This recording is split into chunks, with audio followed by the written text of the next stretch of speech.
আর কে ইবাদত করে? কারণ আল্লাহ তাআলা বলেছেন ওয়া খালাকতুল জিন্না ওয়াল ইনসা ইল্লা লিয়াবুদুন, আমি মানব আর জিন জাতিকে শুধু আমার ইবাদতের জন্য সৃষ্টি করেছি। আর বাকিগুলোকে কি কারণে সৃষ্টি করেছেন আল্লাহ তাআলা? মানুষের উপকারার্থে সৃষ্টি করেছেন। কিন্তু এই পৃথিবীর মধ্যে যতগুলো মাখলুকাত আছে, সকল মাখলুকাত তারা তাদের ভাষায় আল্লাহ তাআলার তাসবিহ আদায় করেন, আল্লাহ তাআলার সালাত আদায় করেন। এটা সঠিক কথা? কোথায় আছে এগুলো? আমরা কোনোদিন এইটা চর্চা করেছি কোন সময়? সর্বপ্রথম আগে ফেরেশতাদের কাছে যায় নাকি? ফেরেশতারা কি করতেন? আল্লাহ তাআলা কুরআনুল কারীমের সূরা জুমারের শেষ আয়াতে বললেন ওয়া তারাল মালাইকাতা, আর হে পৃথিবীর মানুষ তোমরা দেখবে, বিশেষ করে রাসূল সাল্লাল্লাহু আলাইহি ওয়াসাল্লামকে উদ্দেশ্য করে বলেছেন, তোমরা ফেরেশতাদের দেখবে হাফিনা, তারা দলবদ্ধভাবে মিন হাউলিল আরশি, আরশের চতুর্ধার দিয়ে তারা তাওয়াফ করতেছে, ইউসাব্বিহুনা, তারা তাসবিহ পাঠ করতেছে, বিহামদিকা, বিহামদি, প্রশংসা করতেছে, বিরব্বিহিম, তাহার তোমাদের সুপ্রভুর। এখানে তাহলে আমরা তাসবিহ অর্থাৎ জিকির করা, যেটা সুবহানাল্লাহ আলহামদুলিল্লাহ আল্লাহু আকবার, এইগুলো যেটা আমরা বলে থাকি, এইটাকে কি বলা হয়? তাসবিহ। এই তাসবিহটা কে পাঠ করে? আল্লাহ তাআলা বললেন ওয়া তারাল মালাইকাতা, আর ফেরেশতারাও তাদেরকে দেখবেন হাফিনা মিন হাউলিল আরশ, আরশের চতুর্ধার দিয়ে তারা পরিভ্রমণ করতেছে, আর ইসাব্বিহুনা, তারা তাসবিহ পাঠ করতেছে, বিহামদি রাব্বিহিম, তাদের প্রতিপালকের। ওয়াকুদিয়া বাইনাহুম বিল হক ওয়া কিলা আলহামদুলিল্লাহি রাব্বিল আলামিন, ওয়াকুদিয়া, আর ফয়সালা করে দিয়েছেন, বাইনাহুম, তাদের মাঝে, বিল হক, ন্যায়ের যেটা সঠিক সেইটাই তুমি করবা, ব্যাঠিক কাজ কোনো সময় করবে না। ওয়া কিলা আলহামদুলিল্লাহি রাব্বিল আলামিন, আর তারা সব সময় বলে থাকে সমস্ত প্রশংসা সেই মহান জগতের প্রতিপালকের। এখানে তাহলে আমরা কি বুঝলাম? যে ফেরেশতারা তারা কি করে? তাসবিহ পাঠ করে। সূরা সফ, সেখানে আল্লাহ তাআলা বলতেছেন সাব্বাহা লিল্লাহি মা ফিস সামাওয়াতি ওয়া মা ফিল আরদ, সাব্বাহা, তাসবিহ পাঠ করে, মা ফিস সামাওয়াতি, যা কিছু আছে আসমানের মধ্যে, ওয়া মা ফিল আরদ, এবং জমিনের মধ্যে। এখানে দুইটা শব্দ আজকে ইউজ করব, এই সামাউন আর আরদুন। সামাউন মানে আকাশ, আর আরদুন শব্দের অর্থ হচ্ছে জমিন। এই দুই জমিন এবং আকাশ শব্দের পূর্বে দুইটা শব্দ আল্লাহ ইউজ করেছেন। একটা ইউজ করেছেন মা, আর একটা ইউজ করেছেন মান। মা শব্দের অর্থ যাহা, মান শব্দের অর্থ যাহা। কিন্তু মা দিয়ে কি বোঝানো হয় আর মান দিয়ে কি বোঝানো হয়, এইটা একটু বলে আমি সামনের দিকে অগ্রসর হচ্ছি। মা শব্দটা ব্যবহার করা হয়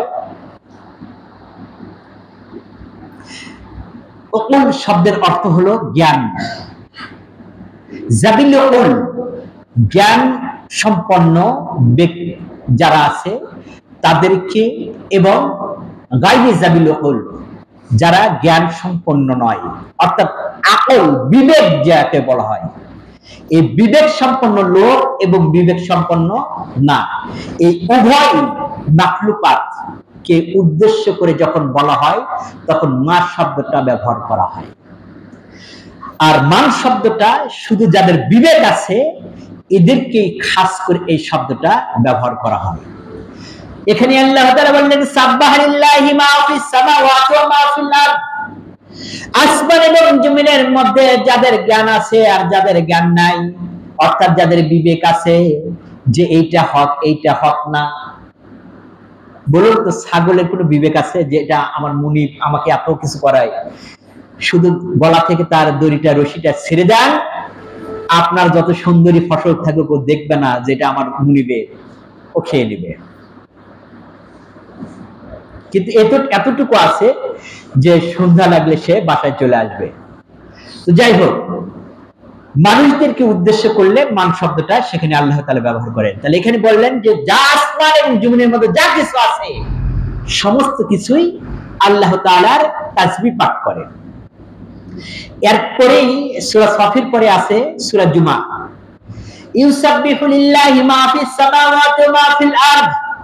ইউসাব্বিহু তাসবিহ পাঠ করেন মা ফিস সামাওয়াতি ওয়া মা ফিল আরদ, যা কিছু আসমান এবং জমিনের মধ্যে আছে সমস্ত মাখলুকাত গুলো আল্লাহ তাআলার তাসবিহ পাঠ করে। আর আমরা মানব জাতি চিন্তা করি 5 ওয়াক্তের নামাজ ফরজ করে দিয়েছি, আজকে করলাম 1 ওয়াক্ত, এটা বিরাট করুণা করলাম, যাক তাও তো করেছি।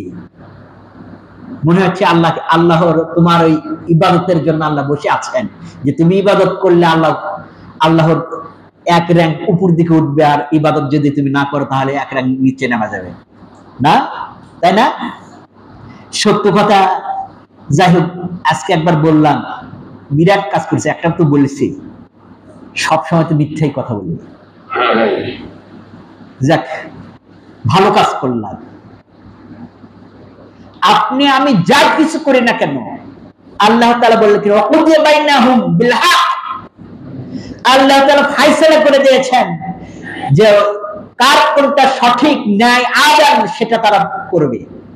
এমন কি হাদিস শরীফে যেটা এসেছে সেটা হলো এই, যদি কোনো পশু অন্যায়ভাবে কোনো পশুকে আঘাত করে আর সেই আঘাতের প্রতিকার এই পৃথিবীতে যদি না হয়, ওই 2 পশুকে ইয়াউমুল হাসরের ময়দানে তাদেরকে জীবিত করে দেওয়া হবে, এবং যতটুকু আঘাত সে প্রাপ্ত হয়েছে তাকে সেই শক্তি দেওয়া হবে যে তুমি তাকে ওই পশুকে ওইরকম আঘাত করো। আঘাত শেষ, ওদের মামলা শেষ, বিচার শেষ। কিন্তু মানব জাতিকে তাদের সমস্ত জীবনের হিসাব দিতে হবে, এবং খাস করে একটা হিসাব দিতে হবে, সেটা যৌবনকাল কিভাবে তুমি অতিবাহিত করেছো। প্রথমে একবার বলা হবে তোমার জীবনটা কিভাবে অতিবাহিত করেছো, এরপর বলবে শাবাব তোমাদের যৌবনকাল কিভাবে অতিবাহিত করেছো। যৌবনকালের দামটা অনেক অনেক অনেক বেশি। কেমন বেশি? 18 বছর এই দেশকে শাসন করেছে আমাদের পূর্ববর্তী যে সরকার ছিলেন। কেউ কি মনে করেছিল যে এইভাবে তাদের চলে যেতে হবে, এমপি সহ মন্ত্রী পরিষদ সব সহ?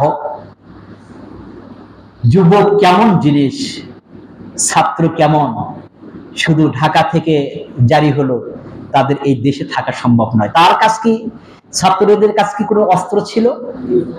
গোলা বারুদ, ট্যাঙ্ক, বোমা কোনো কিছু ছিল না। তাহলে যুবকদের কথা মেজাজের কতটুকু শক্তি, আল্লাহ তাআলা এই শক্তি যে দিয়েছে আল্লাহ তাআলা সেইটারও হিসাব নেবে। এরপরে আল্লাহ তাআলা সূরা নূরের 41 নম্বর আয়াতে বললেন, আলাম তারা আন্নাল্লাহু ইউসাব্বিহু লাহু মান ফিস সামাওয়াতি ওয়াল আরদ। আলাম তারা, আপনি দেখবেন, আন্নাল্লাহ, নিশ্চয় আল্লাহর, ইউসাব্বিহু তাসবিহ পড়ে, লাহু তাহার জন্য, মান ফিস সামাওয়াতি ওয়াল আরদ, যাদের জ্ঞান আছে তাদের, তারা জমিন এবং আসমানের মধ্যে আছে, এরা সকলেই। খাস করে আবার বললেন ওয়াতুয়ুর সাফাতিন কুল্লু কাদ আলিমা সালাত ওয়া তাসবিহা। হে পৃথিবীর মানুষ, তুমি চিন্তা করতেছো তোমাদেরকে উদ্দেশ্য করে তাসবিহের কথা বললাম, কিন্তু চিন্তা করো ওয়াতুয়ুর, পাখিগুলো যা দল বেঁধে যারা আকাশে উড্ডয়মান থাকে, সব সময় তারা এরকম ভাবে আকাশে ঘুরতেছে। কুল্লুন, প্রত্যেক, কাদ আলিমা, অবশ্যই জানেন, সালাতুন, তাদের নামাজ কিভাবে হবে, ওয়া তাসবিহু, এবং তাদের তাসবিহ কেমন। তার মানে তারাও কি করে? সালাত আদায় করে। পাখিরাও সালাত আদায় করে। কিতাবে এসেছে যে তারা যখন উড়ায়, উড়ন্ত অবস্থায় থাকে, আল্লাহ তাআলা তখন তারা সালাত আদায় করে।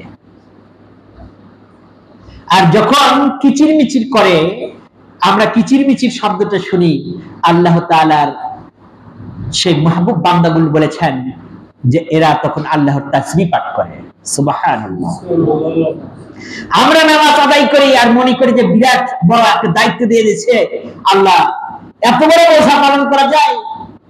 লা ইউকাল্লিফুল্লাহু নাফসান ইল্লা উসাহা। এমন কোন প্রাণী নাই, এমন কোন জীব নাই, এমন কোন আত্মা নাই যে সেটা বহন করতে পারবে না, তাকে সেই বোঝা দেওয়া হয়েছে। যেই আত্মা যতটুকু ভার বহন করতে পারবে, যে বোঝা বহন করতে পারবে, আল্লাহ তাআলা তাকে সেই ভারী দিয়েছে। মানব, তোমাদেরকে 5 ওয়াক্ত নামাজ দেওয়া হয়েছে, তোমরা একটা ভার বহন করতে পারবে। সত্য কথা বলার অর্ডার দেওয়া হচ্ছে, তোমরা সত্য কথা বলতে পারবে, এটা তোমাদেরকে সেই ক্ষমতা দিয়ে দিয়েছি। তোমরা মিথ্যা কথা থেকে দূরে থাকতে হবে, তোমাদেরকে সেই পাওয়ার আমি দিয়েছি, তোমরা চেষ্টা করলে পারবে। তোমরা পরনিন্দা, শিকায়েত এগুলো করো, তোমরা সেখান থেকে বেঁচে থাকতে পারবে যদি তোমরা চেষ্টা করো। আরবিতে একটা প্রবাদ আছে, মান জাদ্দা ওয়াজাদা, যে চেষ্টা করে সে পায়। আপনি চেষ্টাই করি না। তাহলে আসমান এবং জমিনের মধ্যে যতগুলো মাখলুকাত আছে, আল্লাহর সৃষ্টির যতগুলো আছে, সমস্ত সৃষ্টি জীব তারা আল্লাহ তাআলার তাসবিহ পাঠ করে।